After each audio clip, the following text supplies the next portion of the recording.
paz do Senhor, vamos dar início à nossa aula 6 de Apocalipse. Semana passada não foi possível termos aula, mas hoje nós vamos ter a nossa aula e em nome de Jesus vai ser uma bênção. E vamos dar continuidade à segunda parte dos 7 selos. Na primeira parte dos selos nós estudamos os cavaleiros do Apocalipse.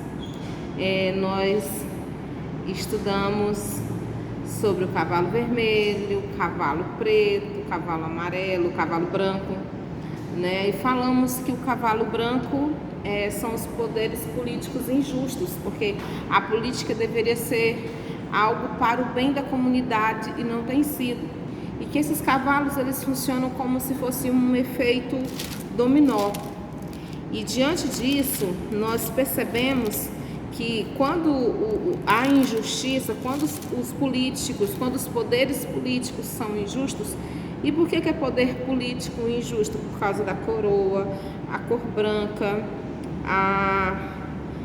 armado para guerrear e as consequências depois que ele sai. Porque depois que o cavalo branco sai, né, vem aí o cavalo vermelho, que é o cavalo da guerra. E essa guerra a gente resumiu que é o que continua galopando, né? Aliás, todos esses cavalos eles continuam galopando, né? E galopando com efeito para o mal. Por quê? Esse cavalo vermelho vem guerreando contra a paz, contra as injustiças. Nele tem o poder de tirar a paz. A gente tem visto dentro das famílias essa questão da falta de paz. Depois vem o cavalo preto, né? O cavalo preto que é exatamente... Desculpa aí. Eu fui olhar um pouquinho aqui no vídeo, agora já tá ok. E aí esse cavalo preto, ele vem com as injustiças econômicas. E a gente até falou sobre a questão do preço do arroz, do preço do feijão, das coisas que estão sendo caras, né? E o cavalo amarelo, que é a cor de cadáver, que é a cor da fome e da morte, né? Então, assim, vai tendo um efeito dominó. A política é injusta e vai produzindo outros problemas e que vão produzindo essa injustiça. Lembrando que o Apocalipse, ele tem 4 sentidos que a gente não pode esquecer de maneira nenhuma. Que é consolar o povo no meio da dor, que é dar esperança, que é a garantia de fé em tempos de crise, né? E de fundamentar em justiça. E lembrando que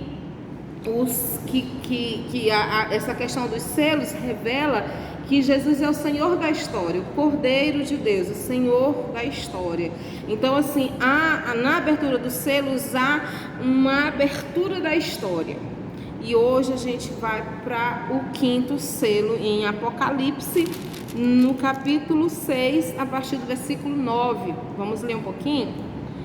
Apocalipse capítulo 6, a partir do versículo 9, que diz assim: E havendo aberto o 5º selo, vi debaixo do altar as almas que foram mortos, por amor da palavra de Deus e por amor do testemunho que deram. E clamavam com grande voz, dizendo: Até quando, ó verdadeiro e santo dominador, não julgas e vingas o nosso sangue dos que habitam sobre a terra? E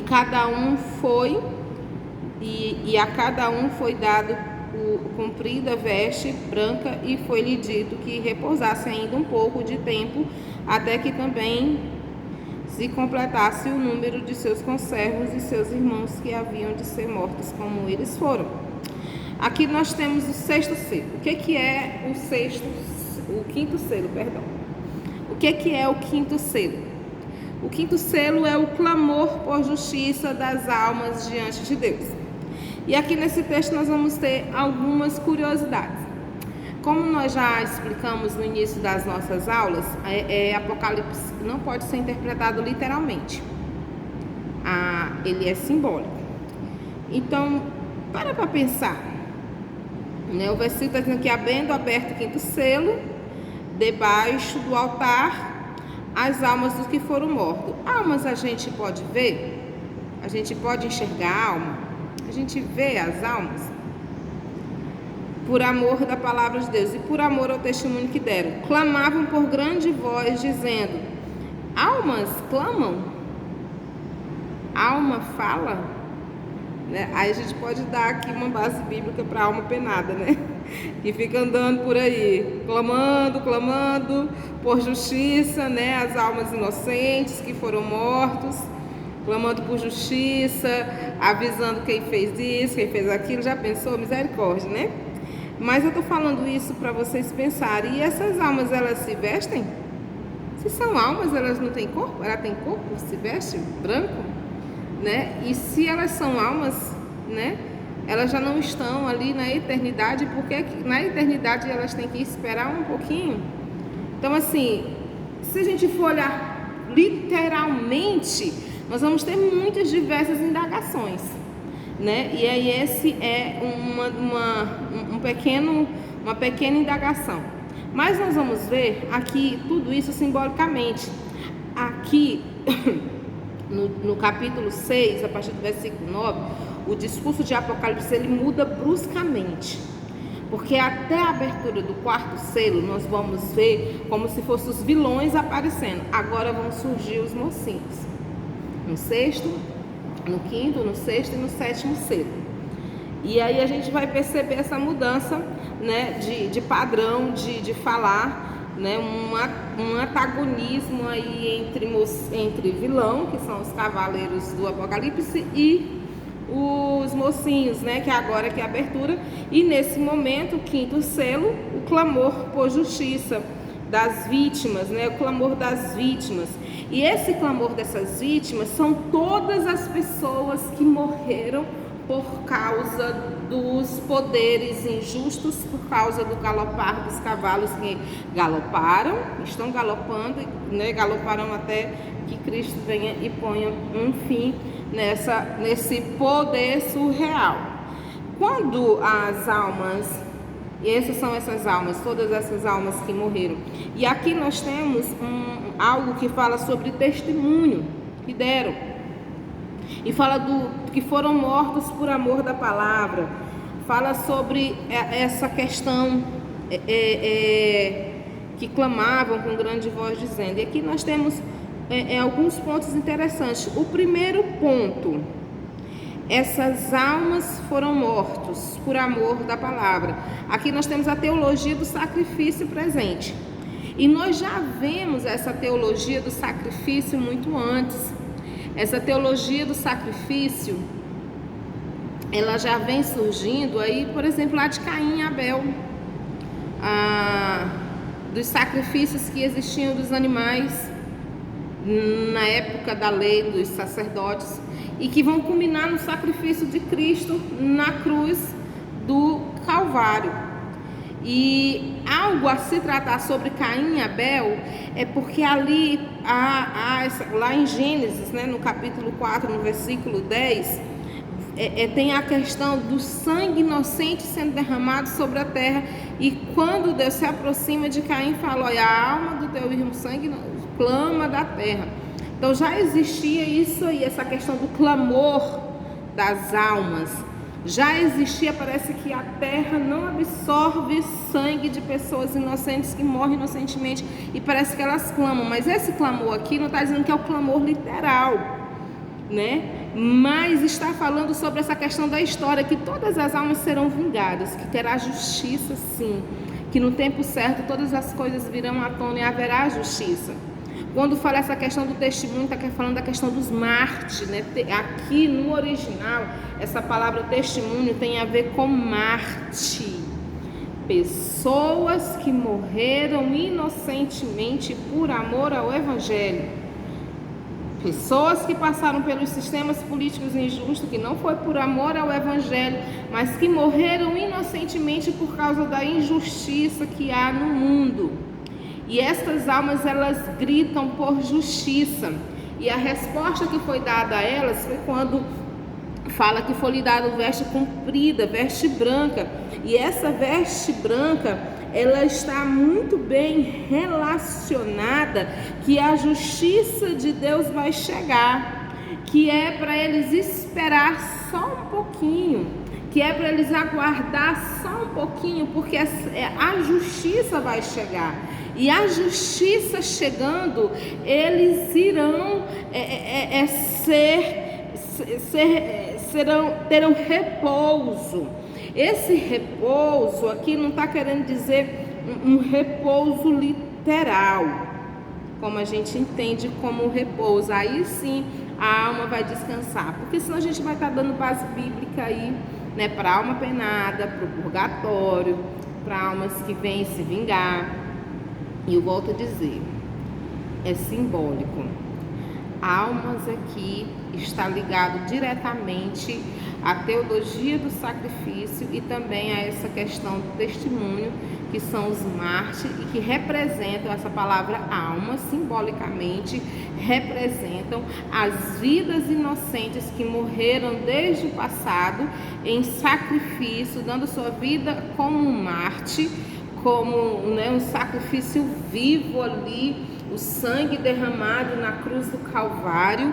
E aí essas vidas, elas derramam seu sangue, são inocentes. Essas almas representam exatamente esse grupo de pessoas que morreram por amor a Cristo, ou que morreram por causa dos sistemas injustos, e a promessa de que essas almas injustas que derramaram seu sangue inocentemente, a promessa de que haverá justiça. Quando fala para elas esperarem um pouco mais, fala que Deus não esqueceu. Representa aí uma linguagem simbólica da questão da justiça, da fidelidade de Deus, que Ele vai agir com justiça, né? Vai agir. O Cordeiro de Deus é o maior sacrifício que garante tudo isso. Esse Cordeiro de Deus e essas almas também, essa questão do esperar, essa questão do testemunho, essa questão do verdadeiro e santo dominador, não julgas e vingas o nosso sangue, não quer dizer que a alma em si está clamando por isso. Na realidade, está também proclamando a segunda vinda de Cristo Jesus. É complexo entender tudo isso, né? E como eu estou aqui gravando, né, eu não sei se vai ser gerado dúvidas com relação a isso, mas eu gostaria que deixassem em rápidas palavras. Eu anotei várias coisas aqui, mas não adianta falar muita coisa, porque é complexo. Olha, você pode tomar nota aí de Jó 16, 18 ao 19, Salmos 9, 12, Isaías 26, 21, Hebreus 12, 24, Apocalipse 8, 22. E essas referências você pode relacionar todas elas com Apocalipse 6, do 9 ao 11, e também Gênesis capítulo 4, versículo 10. E todas elas, se você for olhar e estudar, né, contextualizar, você vai olhar biblicamente, né, toda essa questão simbólica, que a justiça de Deus não vai demorar, que essas almas serão vingadas. Elas estão debaixo do altar, elas estão debaixo daquele que pode julgar, daquele que pode vingar, daquele que vai vir, vai reinar e vai pôr um fim no reinado dos cavaleiros do Apocalipse, aquele que vai vir e vai estar agindo exatamente com justiça sobre a vida dessas pessoas. Então, assim, nesse momento eu quero que você entenda exatamente isso. E havendo aberto o quinto selo, debaixo do altar dos que foram mortos, por amor à palavra de Deus e por amor ao testemunho que deram. Então está falando exatamente de todas essas pessoas que morreram. Está falando: eu venho sem demora. Branco quer dizer exatamente esse tom celestial que representa justiça, o nome de Cristo.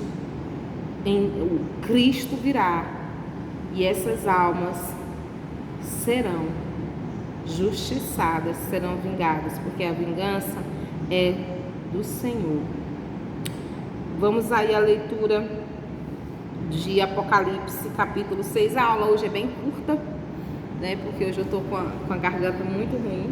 Então, se você tiver dúvida após ver o vídeo, por favor, né?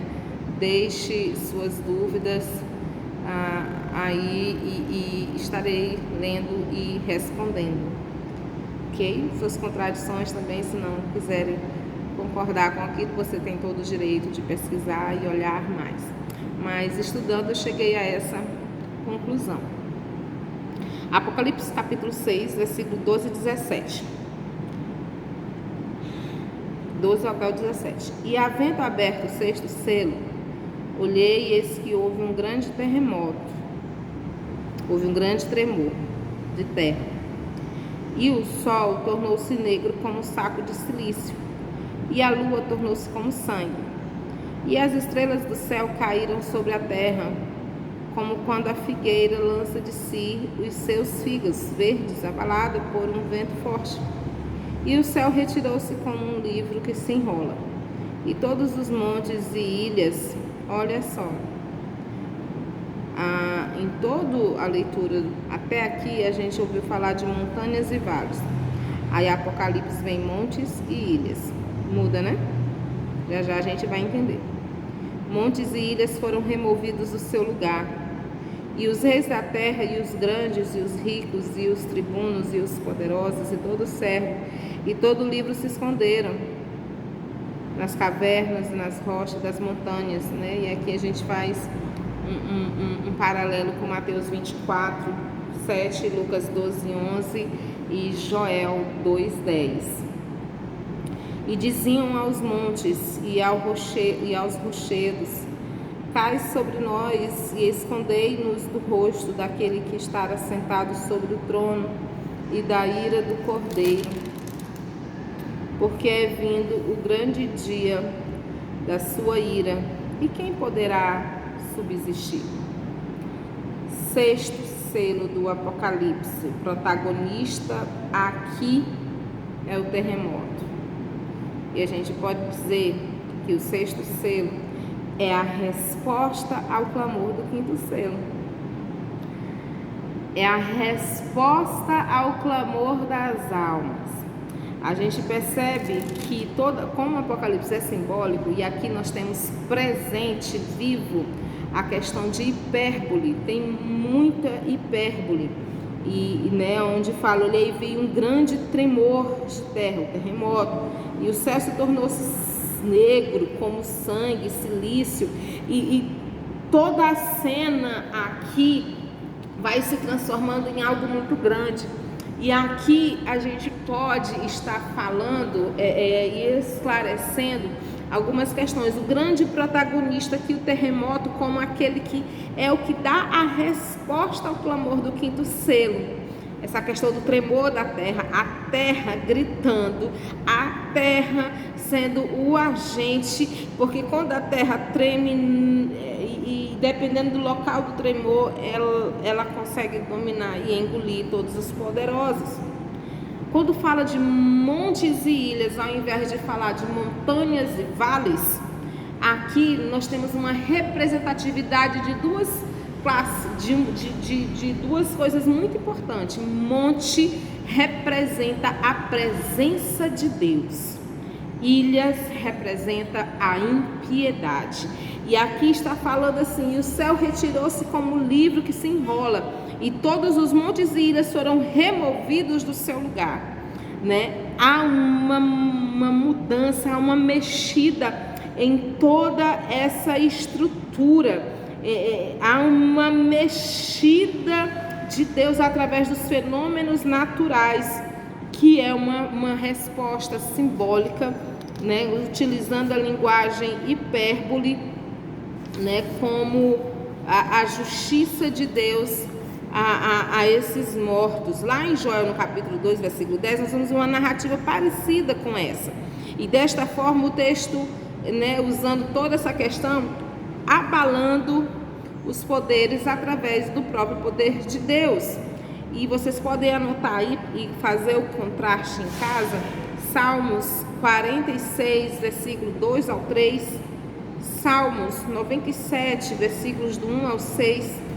Salmos 60, versículo do 1 ao 2. E todas essas referências vão falar sobre esses fenômenos naturais. Nessa parte do sexto selo, o autor faz uso de hipérbole linguística para dizer que Deus continua sendo fiel, para dizer que precisamos confiar, para dizer que precisamos ter esperança nele. Ainda que aconteça tudo isso, ele continua fazendo justiça, ele é fiel à aliança de paz, à aliança de esperança, né? Ele, lá em Jó, no capítulo 9, versículo 5, até o versículo 10, Jó 9, 5 ao 10, Isaías 54, 10, vai estar falando também a mesma narrativa, né? Enaltecendo aí a justiça e a fidelidade de Deus, porque a justiça é dele, a vingança é dele.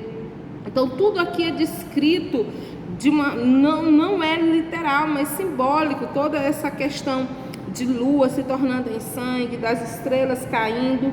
Se a gente for mais na frente um pouquinho, no próprio livro de Apocalipse, essas estrelas que caíram, elas vão estar no lugar, novamente. Então, assim, é algo simbólico, é uma hipérbole linguística, que é uma linguagem que significa um exagero, no comentário exagero, igual o salmista, quando ele fala assim: o meu quarto está inundado de minhas lágrimas de tanto chorar. Né? Então, assim, o exagero ao falar para dar ênfase no poder de Deus sobre toda a nação. Então, a ideia do dia do Senhor nasce exatamente nesse contexto. Não é a narrativa do fim, como está escrito lá em Mateus no capítulo 24 e Lucas também no capítulo 12, que não é o fim, mas o princípio de tudo. Ou seja, representando a esperança, né, de Cristo em sua segunda vinda, vindo vingar todas estas almas que têm morrido inocentemente. Narra a fidelidade, a justiça de Deus. E todas essas manifestações, elas representam também teofanias, que são o uso de sinais da natureza para simbolizar ou evidenciar a presença de Deus. E essas teofanias, elas aparecem também em Êxodo capítulo 19, versículo 18, em Isaías 54, 10, em 1 Reis 19, 11, né?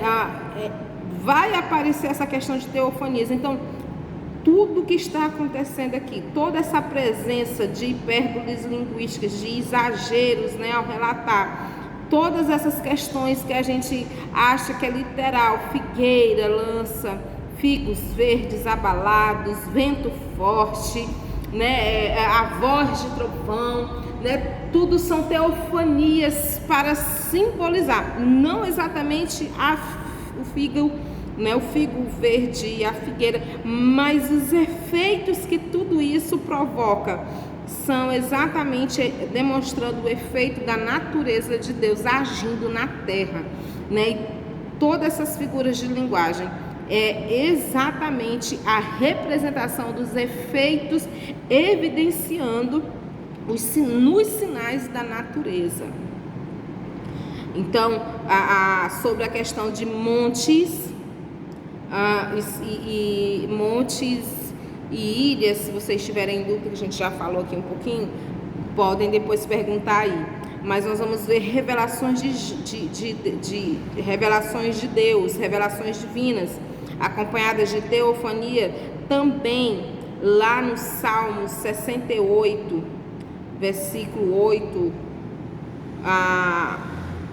também em Amós 9:1, Jeremias 51, 29, Ezequiel 38, do 19 ao 20, Naum, do 1 ao 5, Zacarias 14, Isaías do 9 ao 13, e em Zacarias especificamente vai relatar o protagonista aqui do sexto selo, que é o terremoto, como juízo de Deus.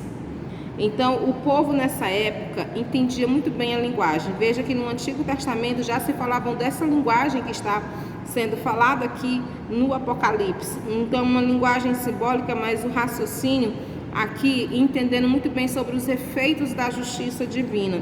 Na crucificação, todas estas coisas aconteceram e eles entenderam como algo divino, como algo sobrenatural ali acontecendo. Então, para a gente finalizar, como eu falei, hoje ia ser bem rapidinho. Para a gente finalizar, respondendo ao sexto selo, a vida e a vitória vai chegar através do sofrimento. Para dar vida, para se nascer uma vida, é muito sofrimento. A mãe está ali pronta para dar à luz. Contrações são sentidas, princípios de dores são sentidos.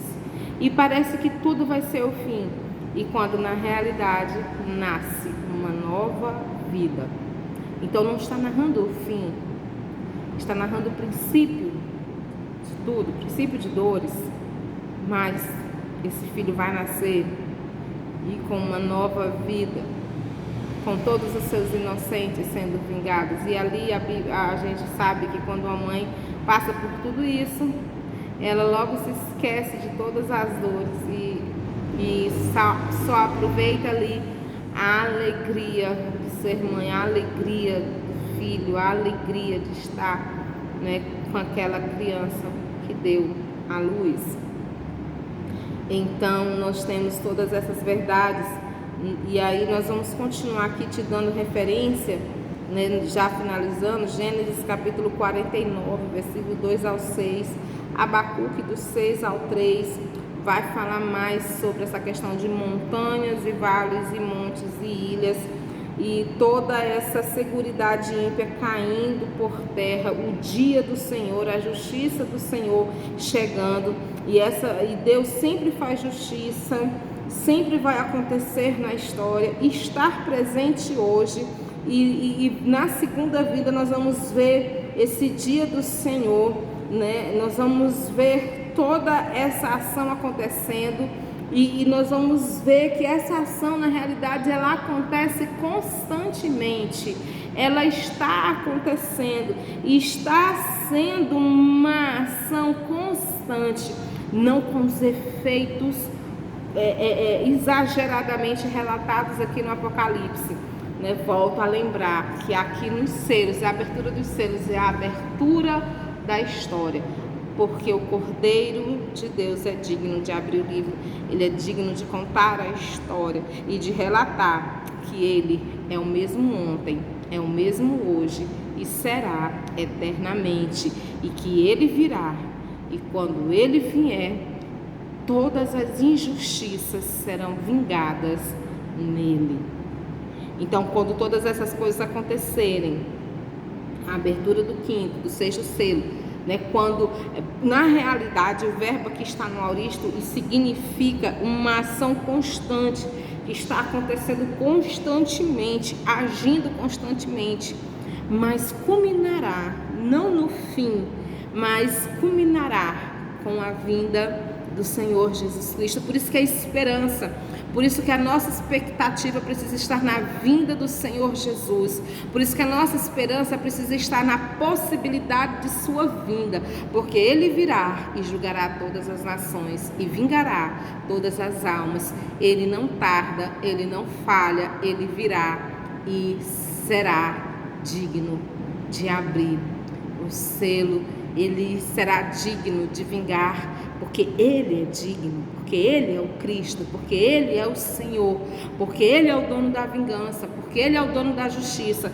Almas clamando no altar. Então coloque a tua vida no altar de Deus e essas injustiças, todas elas serão, em nome de Jesus, pela palavra que nós estamos aqui vendo no quinto e no sexto selo, na abertura, o que isso significa para nós, é exatamente isso. Ele não tarda, ele não falha, ele virá e não será o fim, será o começo.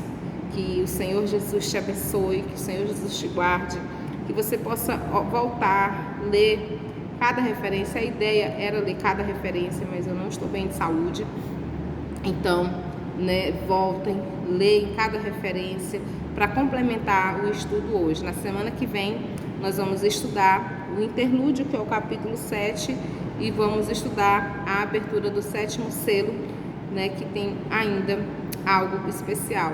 E eu não quis trazer ele hoje para não ficar muito corrido. Que Deus nos abençoe. Boa aula, bons estudos.